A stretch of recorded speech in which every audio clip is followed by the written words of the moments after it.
रामनगर गांव में अधिकतर सब गरीब लोग थे, जिनके लिए हर रोज की रोजी रोटी के अलावा कुछ भी खरीदना बेहद मुश्किल था। लेकिन उसी गांव में एक अमीर परिवार रहता था, जो तरह तरह से गांव के लोगों की मदद करता था।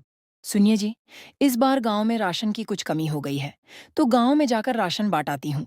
क्या माँ तुम भी? जब देखो तब कभी गांव वालों को कुछ देती हो तो कभी कुछ। आखिर तुम्हें इससे फायदा क्या होता है? बेटा, जिंदगी में हर चीज फायदे के लिए नहीं की जाती। भगवान ने जब हमें इतना दिया है, तो किसी जरूरतमंद के साथ उसे बांटने में क्या गलत है? सुषमा गांव में अनाज बांटने के लिए जाती है और गांव के हर एक घर में भरपूर अनाज का भंडार भर देती है।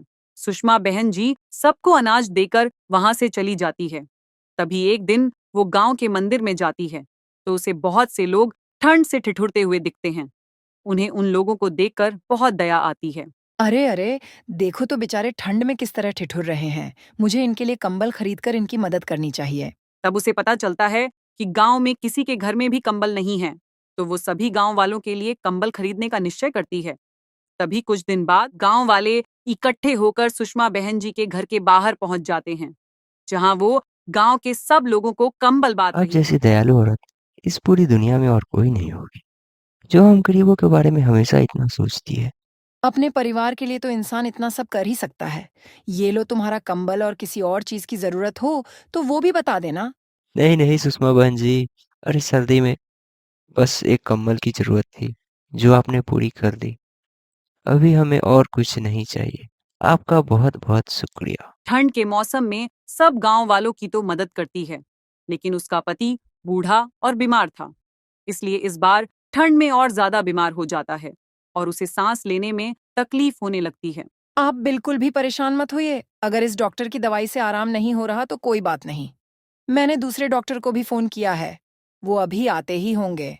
सुषमा डॉक्टर को फोन करके बुलाती है, लेकिन नए डॉक्टर की दवाई से भी उनके पति को आराम नहीं होता और ठंड में बीमारी की वजह से वो चल बसते हैं।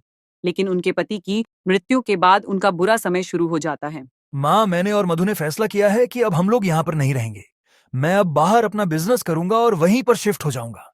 सुषमा को अपने बेटे की यह बात सुनकर बहुत बुरा लगता है। वो समझ जाती है कि उसके बेटे को अब उसकी कोई जरूरत नहीं है, लेकिन वो कुछ नहीं कहती, बस चुपचाप घर के कोने में बैठी रहती है। कुछ दिन बाद उसका बेटा अपनी पत्नी के साथ गया। तभी उसके अगले दिन जब सुषमा सो रही थी तो उसे कुछ आवाज आती है। वो उठकर देखती है तो उसका घर का सामान कोई बाहर फेंक रहा था। सुषमा बाहर जाती है तो कोई व्यापारी वहां पर खड़ा हुआ था। ये सब क्या हो रहा है? मेरे घर का सामान आप लोग इस तरह बाहर क्यों फेंक रहे हो? क्योंकि अब ये घर तुम्हारा नहीं है, तुम्हारे बेटे ने मुझे ये घर बेच दिया है। अब तुम यहाँ पे नहीं रह सकती। अरे, लेकिन ऐसा कैसे हो सकता है? मेरा बेटा इस घर को कैसे बेच सकता है? मेरा बेटा यहाँ से चला गया तो तुम इस बात का फायदा उठा रहे हो और मुझे बेवकूफ बना रहे हो। सुषमा इस बात पर यकीन ही नहीं कर पाती कि उसका बेटा यह घर बेच चुका है। लेकिन जब वो अपने बेटे से बात करती है, तब उसे पता चलता है कि पैसों के लालच में उसका बेटा घर को बेचकर चला गया और गांव में उसे अकेली चला गया।